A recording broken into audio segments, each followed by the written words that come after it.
할렐루야. 오늘 또 하나님의 은혜와 평강이 여러분과 함께 하기를 축복합니다. 사랑하는 성도 여러분, 신앙은 지식이나 결단이 아닙니다. 어떤 구호나 각오가 아닙니다. 신앙은 변화입니다. 여러분은 예수 그리스도를 구주로 영접한 후에 어떤 변화가 일어났습니까? 단순히 성경책 들고 예배당에 왔다 갔다 하는 것, 이런 변화가 있습니까? 그것은 그냥 교회 멤버예요. 교회 회원이 된 것이지 진정한 예수 그리스도의 제자로서의 변화된 모습은 아니라고 말할 수 있습니다. 예수 그리스도를 구주로 고백하고 성령 충만하여 성령에 이끌린 삶으로 변화된 사람, 바로 이 사람이 진정한 예수를 믿는 사람, 신앙의 사람이에요. 그런 예수님을 닮은 인격과 예수님을 닮은 삶으로 변화되는 것, 이것이 주님의 진정한 제자입니다. 그래서 어떤 책에 팬입니까? 제자입니까? 그런 책의 제목이 있잖아요. 여러분은 예수님을 좋아하는 팬에 불과합니까? 아니면 예수님의 삶을 닮아가고 변화된 제자입니까? 오늘도 성령 충만해서 예수는 그리스도라고 외치면서 예수님 닮은 삶, 예수님 닮은 인격으로 살아가는 변화된 삶이 되시기를 주의 이름으로 간절히 축원합니다. 오늘 아침 하나님께서 우리에게 허락해 주신 말씀은 사도행전 2장 37절에서 47절 말씀입니다. 사람들이 이 말을 듣고 마음에 찔려서 형제들이여 우리가 어떻게 하면 좋겠습니까? 하고 베드로와 다른 사도들에게 말하였다. 베드로가 대답하였다. 회개하십시오. 그리고 여러분 각 사람은 예수 그리스도의 이름으로 세례를 받고 죄 용서를 받으십시오. 그리하면 성령을 선물로 받을 것입니다. 이 약속은 여러분과 여러분의 자녀와 또 멀리 떨어져 있는 모든 사람, 곧 우리 주 하나님께서 부르시는 모든 사람에게 주신 것입니다. 베드로는 이 밖에도 많은 말로 증언하고 삐뚤어진 세대에서 구원을 받으라고 그들에게 권하였다. 그의 말을 받아들인 사람들은 세례를 받았다. 이렇게 해서 그날의 신도의 수가 약 3,000명이나 늘어났다. 그들은 사도들의 가르침에 몰두하며 서로 사귀는 일과 빵을 떼는 일과 기도에 힘썼다. 모든 사람에게 두려운 마음이 생겼다. 사도들을 통하여 놀라운 일과 표징이 많이 일어났던 것이다. 믿는 사람은 모두 함께 지내며 모든 것을 공동으로 소유하였다. 그들은 재산과 소유물을 팔아서 모든 사람에게 필요한 대로 나누어 주었다. 그리고 날마다 한 마음으로 성전에 열심히 모이고 집집이 돌아가면서 빵을 떼며 순전한 마음으로 기쁘게 음식을 먹고 하나님을 찬양하였다. 그래서 그들은 모든 사람에게 호감을 샀다. 주님께서는 구원받는 사람을 날마다 더하여 주셨다. 아멘.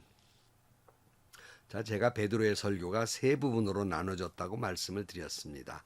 앞부분과 지난 시간에 중간 부분을 말씀을 같이 했고요. 복음의 핵심, 설교의 핵심이죠. 이제 마지막 부분, 적용 부분에 다다랐다 할 수 있겠습니다.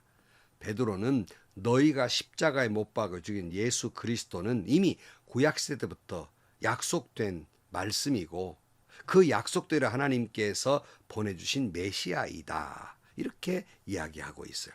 아니, 너희가 죽인 예수가 메시아다 그러니까 아주 폭탄 맞은 것처럼 이들이 충격을 받습니다. 그리고는 오늘 본문으로 돌아와서 37절, 이 사람들이 이 말을 듣고 마음이 찔려서 형제들이여 우리가 어떻게 하면 좋겠습니까? 하고 베드로와 다른 사도들에게 말하였다 그랬어요.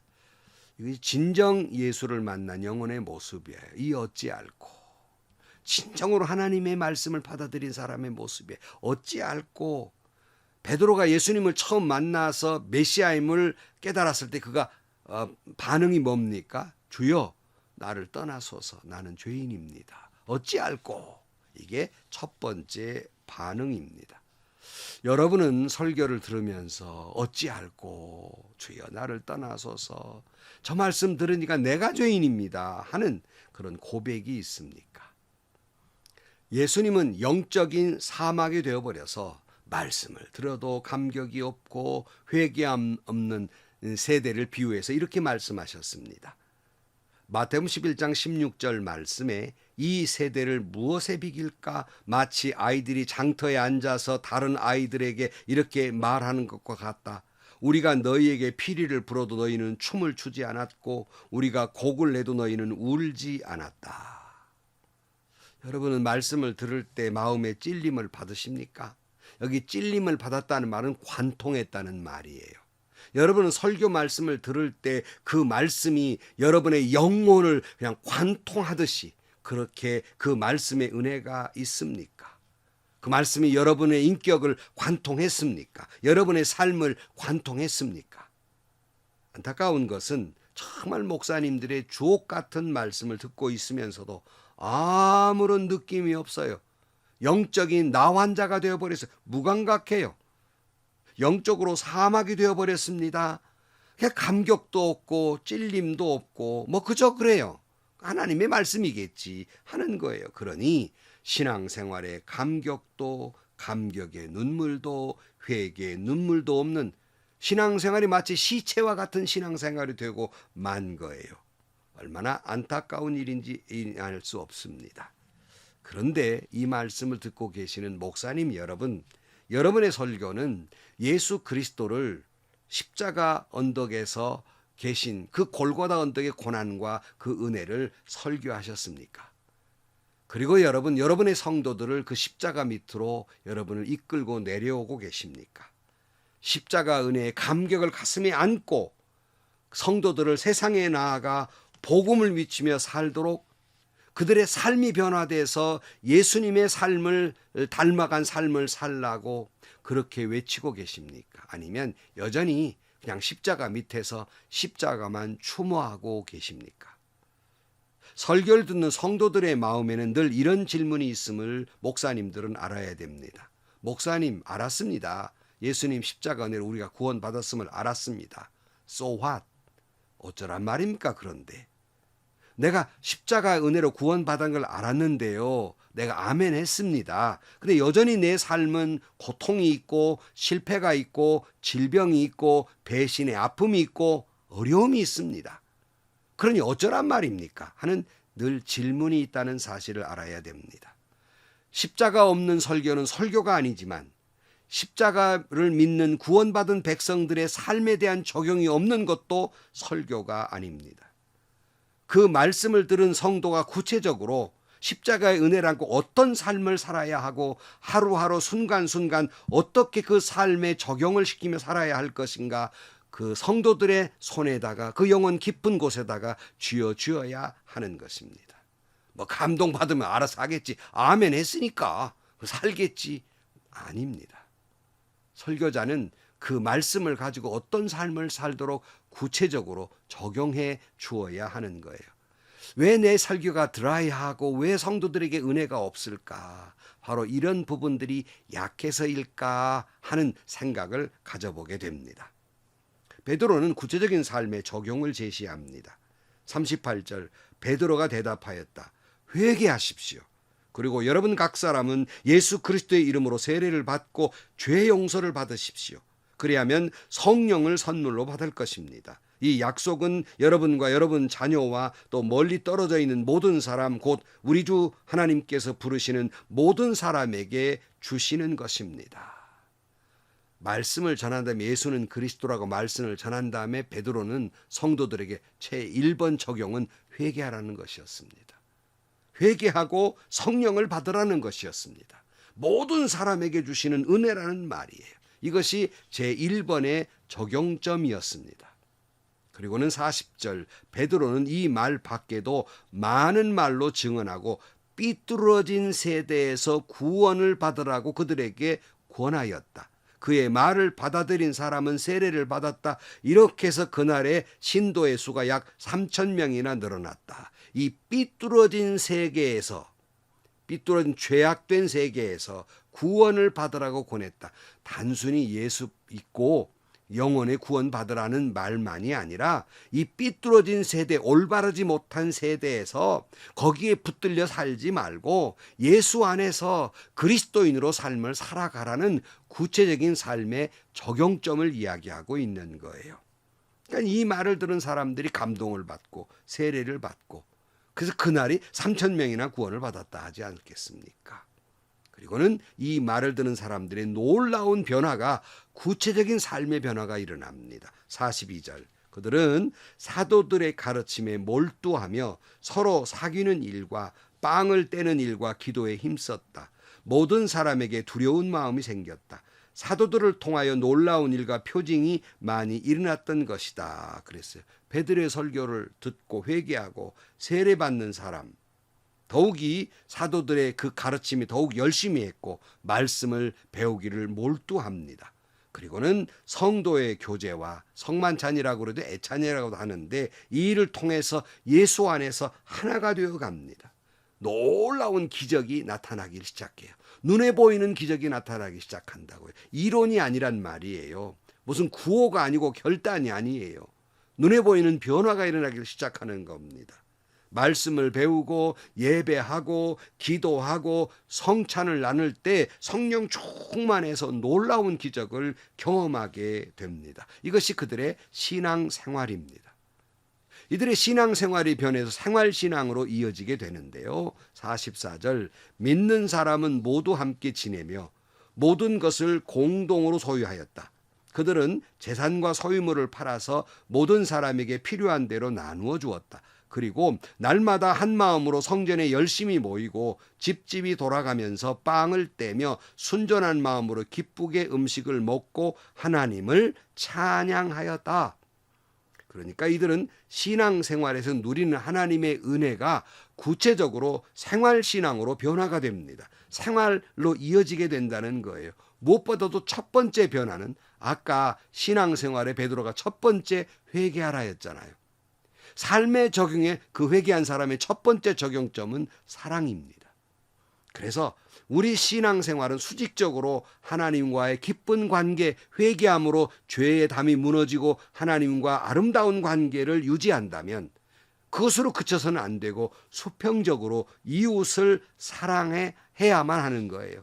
하나님의 사랑이 이웃의 사랑과로 이어질 때, 생활신앙으로 이어질 때 크로스, 비로소 십자가가 완성되는 것, 하나님의 뜻이 이루어지는 것이라는 말씀입니다. 이들은 함께 지내며 한 몸을 이룹니다. 그리고 사람들이 가장 뛰어넘기 힘든 것이 물욕이잖아요. 돈의 욕심입니다. 그런데 이들에게 그 신앙 삶을 살게 될 때에 그가 이웃사랑으로 변화되고 이웃사랑은 이기심을 버리게 됩니다. 자기중심적인 것이 버리게 됩니다. 소유욕을 버리게 됩니다. 그래서 소유와 재산을 팔아서 각 사람들에게 그 나누어 주었다 이렇게 말씀하고 있어요. 저는 목회에 그 40년 목회를 하면서 많은 성도들이 이와 같이 아름다운 물질적인 어떤 사람이 자기 물질이 귀하지 않겠습니까? 헌신한 사람들도 많이 봤지만 끝끝내 이 물욕을 벗어나지 못하는 사람도 많이 보았습니다. 초대교인들은 진정으로 예수를 만나고 그들의 삶이 변화됨으로 말미암아서 사랑으로 충만하게 돼요. 여러분 아시잖아요. 진정한 회개는 여러분의 호주머니가 회개해야 된다고요. 물질적인 욕심이 회개될 때 비로소 진짜 회개라는 말이 있지도 않습니까? 정말 이웃 사랑을 한다면 여러분 이웃을 주님 내 몸처럼 사랑하는 주님의 말씀을 실천해 가야 합니다. 난 열심히 모이고 열심히 예배하고 그러고 그친다면 무슨 의미가 있습니까? 그 삶이 변화돼서 이웃을 사랑하는 것이죠. 집집마다 개방하고 음식을 나눠 먹으며 주님을 찬양하게 됩니다. 제가 이 말씀을 묵상하다 보니까 제가 예은교회 처음 가서 섬길 때 교회가 너무너무 어려웠어요. 그러니까 교회가 너무 비좁고 너무 누추하다 보니까 비만 오면 그 조그마한 성가대 연습실에 물이 자꾸 철렁철렁 차요. 그러니까 이렇게 선체로 성가 연습을 할 수밖에 없고 그것이 또 식당이 되기도 해서 밥을 먹어야 되는데 물이 있으니까 밥을 먹을 수가 없어서 서서 밥을 먹기도 합니다. 김치 담을 만한 여력도 없어요. 그러니까 밥 먹을 때만 되면 한국 사람들 김치 없으면 밥을 못 먹잖아요. 여기저기 김치 구우러 다니고 우리 권사님 집, 집사님 집 김치 서로 날라다가 그 김치로 밥을 먹어가면서 그때는 얼마나 은혜가 있고 얼마나 사랑이 많았는지. 뭐만 있으면 예배당에 가져오기 바빴고 네 것 내 것 할 것 없이 정말 기쁘고 즐겁게 신앙생활을 했어요. 그야말로 초대교회의 모습이었다 할 수 있겠습니다. 그러나 참 하나님의 은혜로 교회가 크게 부흥하는 건 감사한 일인데 안타까운 것은 그 은혜를 잃어버렸다는 거예요. 뭐 교회 풍성한데 뭐 교인들 헌금 많이 돈 많은데 뭐 굳이 뭐 우리 집에서 가져갈 건 뭐 있나? 돈 주고 사면 되지. 이렇게 돼서 반대가 되어버렸어요. 거꾸로 교회를 처음 어려울 때는 막 뭐든지 교회 가져오려고 그랬는데 거꾸로 됐어요. 교회에서 뭐 가져갈까? 뭐 교회 남아나는 거 없나? 가져갈 게 없나? 혹시 내가 헌금 많으니까 나도 대접받아야 될 거 아닌가? 이런 생각으로 바뀌는 안타까운 모습이 보였어요. 교인 수가 많아지다 보니까 한 몸이 되죠. 갈라져서 서로 끼리끼리가 되어버렸어요. 각 부서는 자기 부서의 그저 이익을 위해서 아주 강변하게 됩니다. 교인들끼리 서로의 얼굴을 알지를 못해요. 목회자들은 성도가 누구인지를 알지를 못해요. 큰 교회라고 많은 사람들이 좋아는 해요. 그러나 그게 진정한 교회의 모습일까요? 참으로 안타깝지요. 그러나 초대교회는 성령 충만해서 하나님을 찬양하고 예배하고 성도들이 서로 한 몸이 됐어요. 하나가 됐어요. 네 것 내 것 없었어요. 사랑이 넘치는 교회가 됩니다. 그 결과는 교회 안으로 끝나지 않았습니다. 세상 속으로 그 놀라운 은혜가 이어져 갑니다. 오늘 47절 마지막 부분. 그래서 그들은 모든 사람에게 호감을 샀다.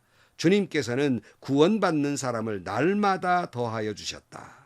초대교회가 성령 충만해가지고 사랑이 넘치고 교회 안에서 서로 사랑하는 모습을 보니까 교회 밖에 사람들이 보니까 부럽단 말이에요. 호감을 가졌어요. 저 사람들 어떻게 저렇게 이 어려울 때 저러고 사는가 하고 칭찬을 받게 되니 구원받는 사람이 저절로 날마다 더하게 되더라 하는 거예요.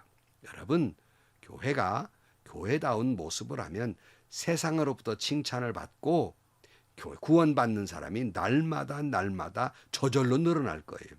그러나 교회가 교회다운 모습을 잃어버렸을 때 세상을 통해서 비난받고 조롱을 받습니다.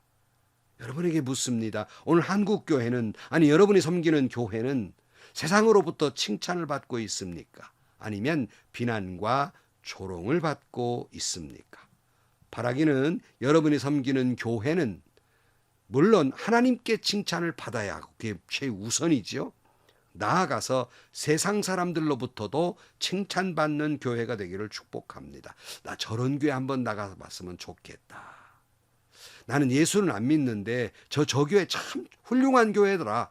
라는 칭찬을 받고 있습니까? 세상 사람들에게 그런 감동 한 번쯤 주는 교회가 되어야 하지 않겠습니까? 전도는 말로 하는 것이 아니라 삶으로 하는 겁니다. 전도는 신앙인의 변화된 삶으로 하는 거예요. 신앙인의 변화된 삶은 바로 그것이 복음이 되는 거예요. 어떤 복음이요? 예수는 그리스도라고, 예수는 사랑이라고. 이론으로 하는 것이 아니라 말로 하는 것이 아니라 삶으로 하게 됩니다. 그래서 늘 말씀드리잖아요. 성도는 걸어다니는 성경책이라고, 복음이라고. 그 말은 곧 삶을 통하여 보여줘야 한다는 말씀입니다. 성도 여러분, 여러분의 성령 충만해서 늘 말씀을 들을 때마다 내 영혼을 관통시키는 찔림을 받고 감동을 받고 회개하고 여러분의 삶이 변화되기를 축복합니다. 예수는 그리스도로 고백할 뿐만 아니라 그렇게 고백한 하나님의 자녀로서 서로 모이기를 힘쓰고 기도하고 예배하는 삶을 열심히 살아가야 할 것이며 이런 신앙의 삶이 신앙생활이 생활신앙으로 이어져서 서로 사랑으로 하나 되고 서로 섬기며 사랑함으로 말미암아 주변 많은 사람들에게 그것이 감동이 되고 여러분의 교회가 구원받는 사람이 날마다 더해져 가기를 주의 이름으로 간절히 축원합니다. 기도하겠습니다. 하나님 아버지, 초대교회가 베드로의 설교를 듣고 우리가 어찌할꼬 찔림을 받았던 것처럼 우리 모두에게 성령 충만해서 말씀을 들을 때마다 하나님의 말씀으로 듣고 그 말씀이 우리의 영혼을 관통하여 우리가 어찌할꼬 하나님 앞에 회개하고 내 인격과 삶에 변화가 일어나게 하여 주옵소서. 그 변화된 삶은 사람을 사랑하는 아름다운 삶을 살게 하셔서 예수님의 인격과 예수님의 삶을 닮아가게 하시고 교회가 예수의 이름으로 하나 되며 서로 사랑하며 나아가서 세상을 감동시키는 교회가 되게 하여 주옵소서. 예수님의 이름으로 기도하옵나이다. 아멘. 여러분에게 성령 충만해서 누가 설교를 하시든지 간에 그 설교 말씀이 하나님의 음성으로 들려지게 되고 그 설교 말씀이 여러분의 영혼을 관통시켜서 여러분을 감동시키고 회개의 눈물이 나오고 어찌할꼬 고백이 나오고 여러분의 온통 삶이 변화돼서 사랑의 삶을 살아가는 여러분들이 되시기를 축복합니다. 여러분 자신과 여러분이 섬기는 교회와 한국 교회가 바로 이 초대교회 같은 놀라운 역사가 일어나기를 주의 이름으로 축원합니다. 행복하시고요. 좋은 일이 가득한 하루가 되시기를 주님의 이름으로 간절히 축원합니다.